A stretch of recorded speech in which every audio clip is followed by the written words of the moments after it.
Selamat menonton dan jangan lupa di-subscribe ya. Assalamualaikum warahmatullahi wabarakatuh. Apa kabar kawan-kawan semuanya dimanapun kita berada? Semoga kita semua selalu dalam keadaan sehat walafiat dan selalu tetap semangat. Jumpa lagi dalam video kali ini, kita akan membahas mengenai kumpulan soal seleksi PPK dan PPS berdasarkan PKPU tahun 2022.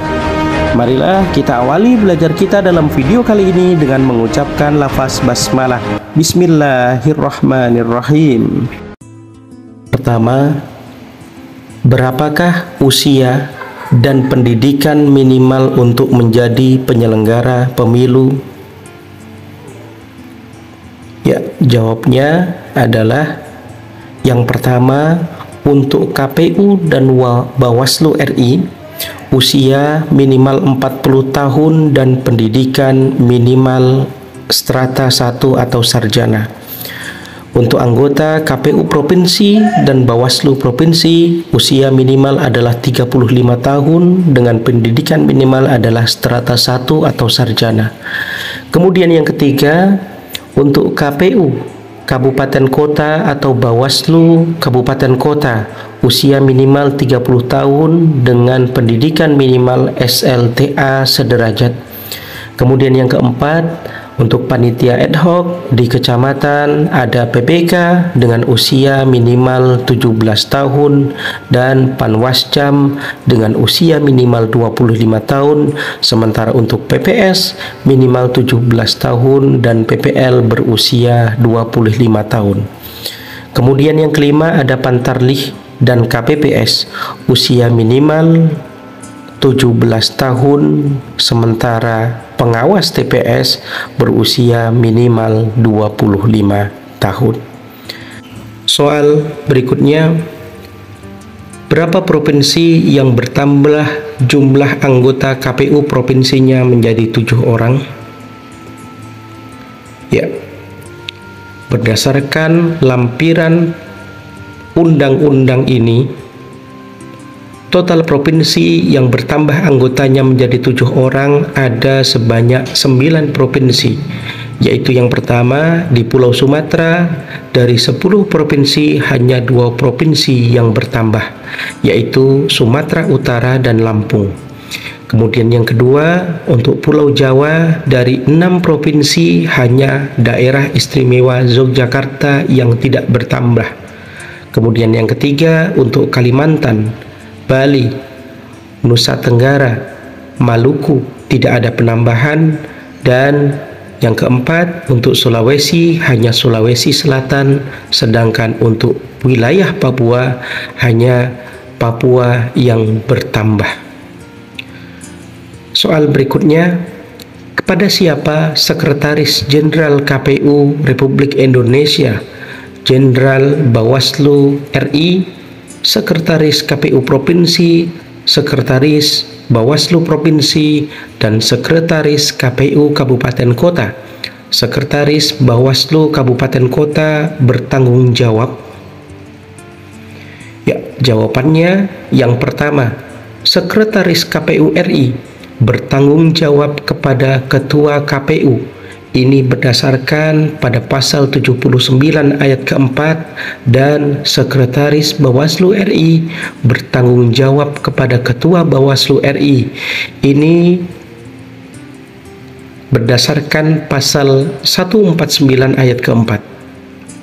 Kemudian yang kedua, Sekretaris KPU Provinsi secara administratif bertanggung jawab kepada Sekretaris Jenderal KPU RI, dan secara fungsional bertanggung jawab kepada Ketua KPU Provinsi berdasarkan pasal 80 ayat keempat. Kemudian yang ketiga, Sekretaris KPU Kabupaten Kota Provinsi secara administrasi bertanggung jawab kepada Sekretaris KPU Provinsi, dan secara fungsional bertanggung jawab kepada Ketua KPU Kabupaten Kota. Ini berdasarkan pasal 81 ayat keempat. Kemudian yang keempat, Sekretaris Bawaslu Provinsi secara administrasi bertanggung jawab kepada Sekretaris Jenderal Bawaslu dan secara fungsional bertanggung jawab kepada Ketua Bawaslu Provinsi. Ini ditegaskan pada pasal 150 ayat keempat. Kemudian yang terakhir, Sekretaris Bawaslu Kabupaten Kota secara administrasi bertanggung jawab kepada Sekretaris Bawaslu Provinsi, secara fungsional bertanggung jawab kepada Ketua Bawaslu Kabupaten Kota. Hal ini dijelaskan pada pasal 151 ayat keempat. Soal yang berikutnya, kapan tahapan jadwal pendaftaran parpol sebagai peserta pemilu ditetapkan oleh KPU? Jadwal waktu pendaftaran partai politik peserta pemilu ditetapkan oleh KPU paling lambat 18 bulan sebelum hari pemungutan suara. Ini dijelaskan pada pasal 176 ayat keempat. Soal berikutnya, kapan penetapan parpol menjadi peserta pemilu dalam pleno KPU?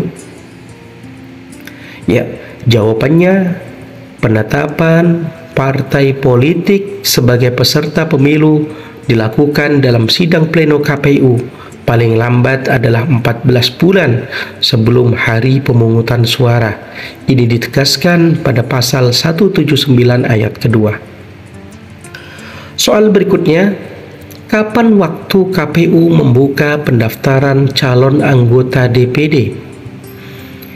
Jawabannya, pendaftaran calon anggota DPD dilaksanakan paling lambat 9 bulan sebelum hari pemungutan suara. Ini ditegaskan pada pasal 258 ayat ketiga. Soal berikutnya, berapa jumlah dukungan jika seseorang ingin menjadi calon anggota DPD? Untuk menjadi anggota DPD, dukungan minimal adalah sebagai berikut. Hal ini dijelaskan pada pasal 183 ayat pertama poin A sampai dengan E yang berbunyi 1. Provinsi dengan jumlah penduduk yang termuat di dalam daftar pemilih tetap sampai dengan 1 juta orang harus mendapatkan dukungan paling sedikitnya 1.000 pemilih. Kemudian yang kedua, provinsi dengan jumlah penduduk yang termuat dalam daftar pemilih tetap lebih dari 1 juta orang atau sampai dengan 5 juta orang, maka harus mendapatkan dukungan paling sedikit 200 pemilih. Yang ketiga, provinsi dengan jumlah penduduk yang termuat di dalam daftar pemilih tetap lebih dari 5 juta orang sampai dengan 10 juta orang, maka harus mendapatkan dukungan paling sedikit 3.000 pemilih. Kemudian yang keempat, provinsi dengan jumlah yang termuat di dalam daftar pemilih tetap lebih dari 10 juta sampai dengan 15 juta orang, maka haruslah mendapatkan dukungan paling sedikit 4.000 pemilih. Kemudian yang kelima, provinsi dengan jumlah penduduk yang termuat dalam daftar pemilih tetap yang lebih dari 15 juta orang, maka harus mendapatkan dukungan paling sedikit 5.000 pemilih. Soal berikutnya, apabila ada data ganda atau data palsu, berapa jumlah dukungan bakal calon anggota DPD yang dikurangi?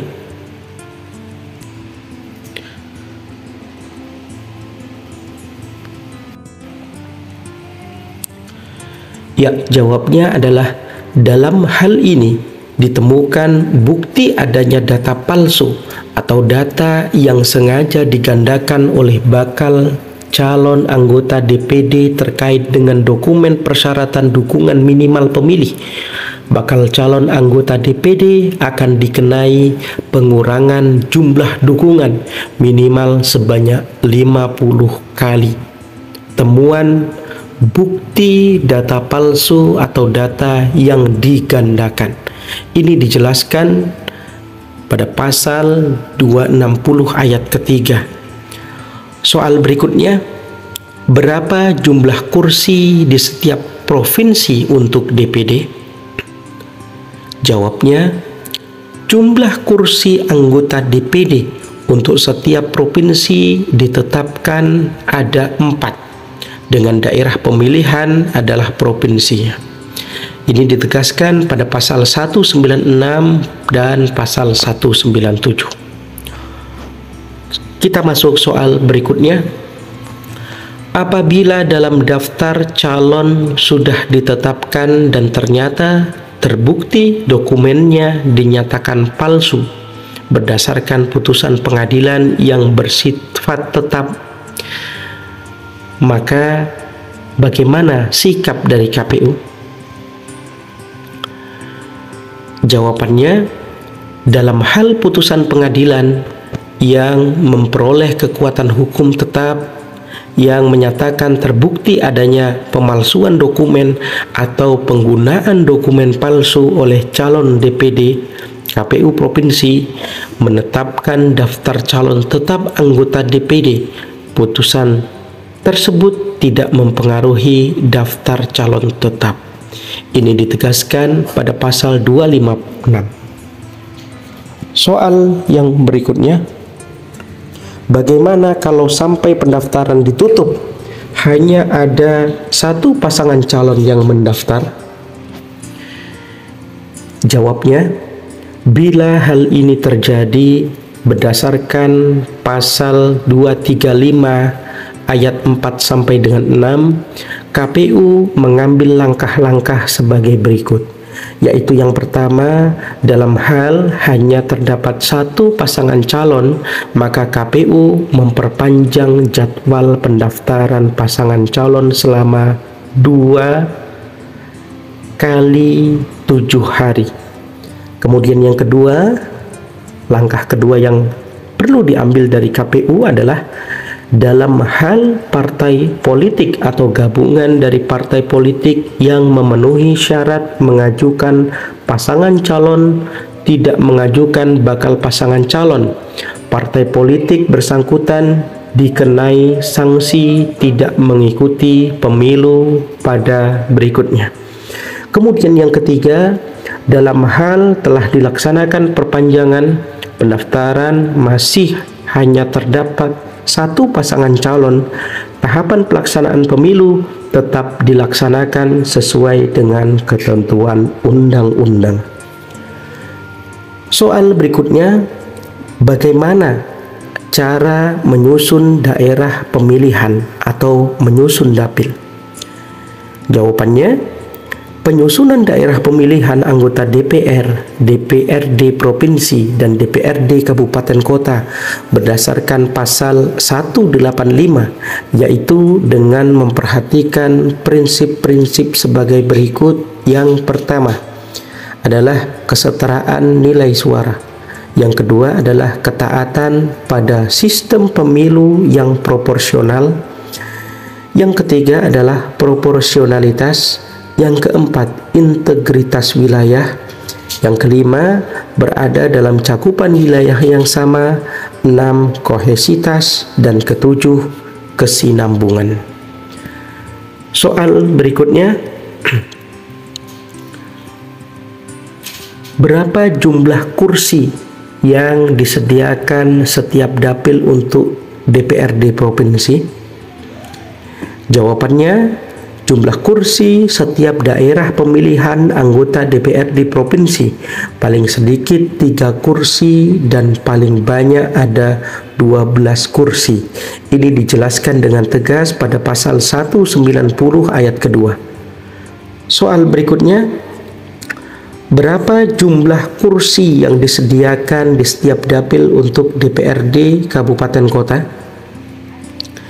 Ya, jawabannya adalah jumlah kursi setiap daerah pemilihan anggota DPR di kabupaten kota. Paling sedikit 3 kursi dan paling banyak 12 kursi. Ini dijelaskan dalam pasal 192 ayat kedua. Soal berikutnya, apa yang dimaksud dengan DP4? Ya, yang dimaksud dengan DP4 adalah singkatan dari data penduduk potensial pemilih pemilu.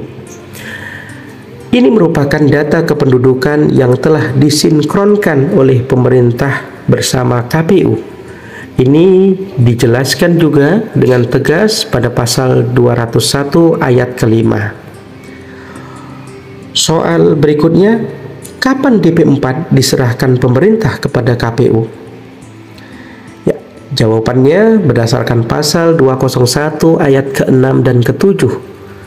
Yang pertama, data penduduk potensial pemilih harus diserahkan dalam waktu yang bersamaan oleh pemerintah dan pemerintah daerah paling lambat 14 bulan sebelum hari pemungutan suara dengan mekanisme sebagai berikut, yaitu yang pertama, Menteri Dalam Negeri menyerahkan kepada KPU. Yang kedua, Menteri Luar Negeri menyerahkan juga kepada KPU. Kemudian poin yang kedua, data kependudukan diserahkan pemerintah kepada KPU dan dijadikan sebagai data pembanding daftar pemilih tetap pemilu terakhir atau pemilu yang terakhir.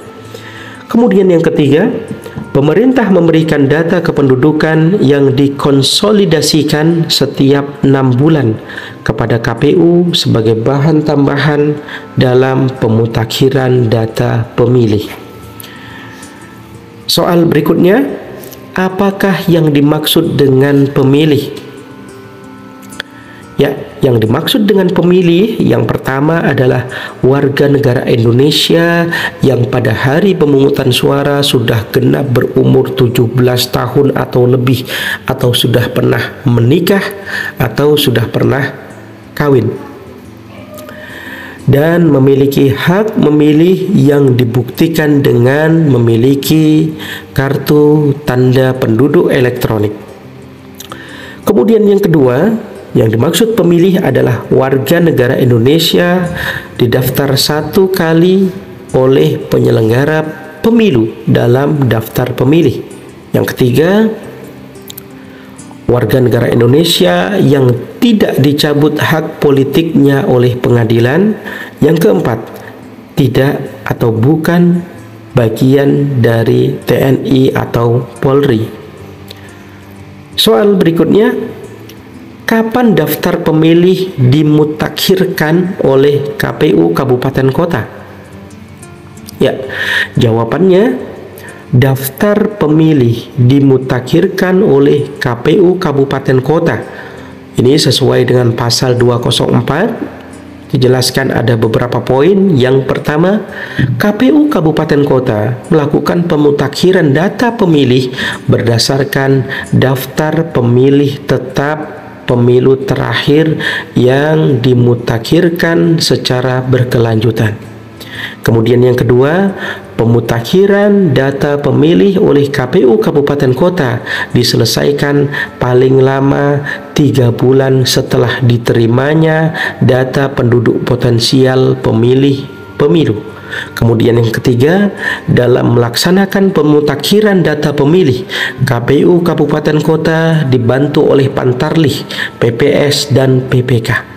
Kemudian yang keempat, dalam melaksanakan pemutakhiran data pemilih, Pantarlih memberikan kepada pemilih tanda bukti bahwa telah terdaftar sebagai pemilih. Kemudian yang kelima, hasil pemutakhiran data pemilih digunakan sebagai bahan penyusunan daftar pemilih sementara. Soal berikutnya, apakah yang dimaksud dengan Pantarlih? Ya, jawabannya, Pantarlih adalah petugas pemutakhiran data pemilih. Yang selanjutnya disebut dengan Pantarlih yang bertugas yang dibentuk oleh PPS atau PPLN untuk melakukan pendaftaran dan pemutakhiran data pemilih. Ini dijelaskan dalam pasal 1 ayat 16 yang direkrut dari perangkat kelurahan atau desa, rukun warga, rukun tetangga, atau warga masyarakat pada umumnya. Ini dijelaskan pada pasal 205 ayat pertama. Oke, baiklah kawan-kawanku sekalian, sampai di sini dulu belajar kita dalam video kali ini. Semoga bermanfaat dan tetap semangat. Wassalamualaikum warahmatullahi wabarakatuh.